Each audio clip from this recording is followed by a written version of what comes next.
When people look at me, the first thing they see is what's missing. If I win,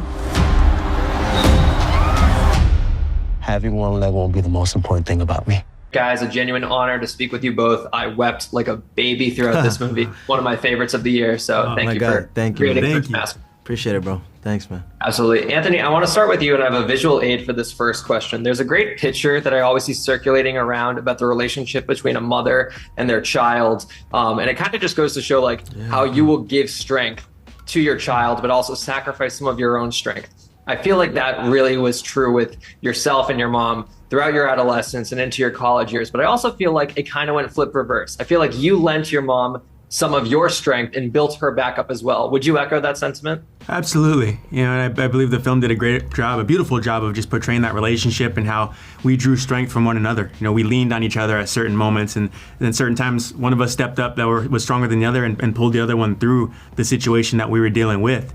And that was something that was very important to me that was captured, was where my strength came from at times, because it wasn't always me just, powering through. There was certain times where my mom, she was pulling me through it. You know, she was just picking me back up, saying, okay, go again, get back out there. So absolutely, that was a special thing between my mom and I, that strength between each other. Very much so. Very beautifully said as well. One of the lines I feel like empowered that level of strength, Jharrel, we'll go to you for this one, is I'm running out of time to be someone. Now, no one ever likes to put a deadline on their goals. You never want to be told it's too late to achieve your dreams. But I feel like having that deadline for you, Anthony, and for your portrayal of Anthony Jharrel almost really motivated him. Do you feel like he drew extra strength by giving himself a hard deadline to be who he wanted to be? I mean, yeah, absolutely. That's sort of the plight of a wrestler almost. There's a set deadline for that sport. That's why I appreciated the wrestling community so much. You know, with other sports, you kind of, you could be in it for the passion, of course, but you might be in it for the money. You know, football, baseball, basketball, those are big buck sports, but wrestling is not known for that. You don't get into wrestling to go hope to be a multi-millionaire. You get into it for the passion and the craft of it.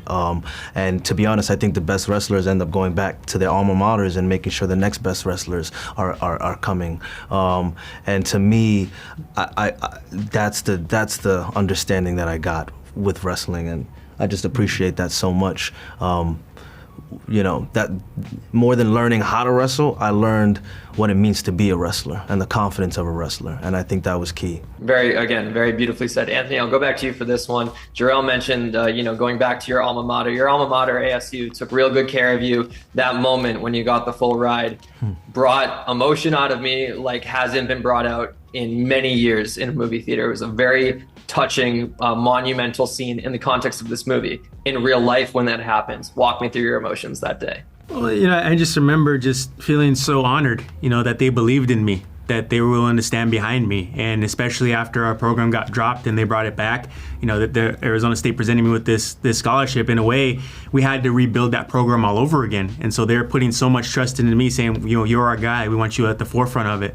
And that was something that, just to have that respect, to have that belief from them, it was truly an honor for me. And every time I put on that singlet, every time I put on that uniform and walked out there into the wrestling mat, I felt like I was representing Arizona State. I felt like I was representing my family and my friends who had put their trust and belief in me, and that gave me an extra confidence, an extra amount of power just mentally, just to go out there and just give everything I had for those people to make them proud.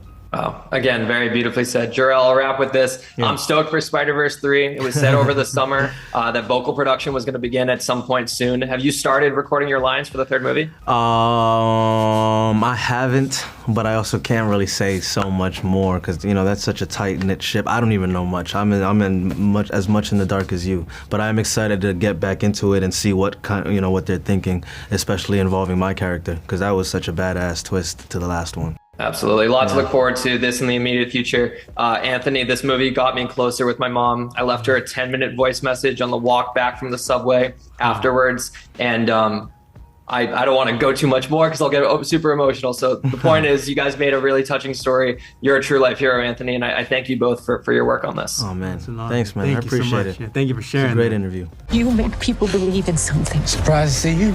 Don't be. When they see you, they don't see someone who's missing a leg.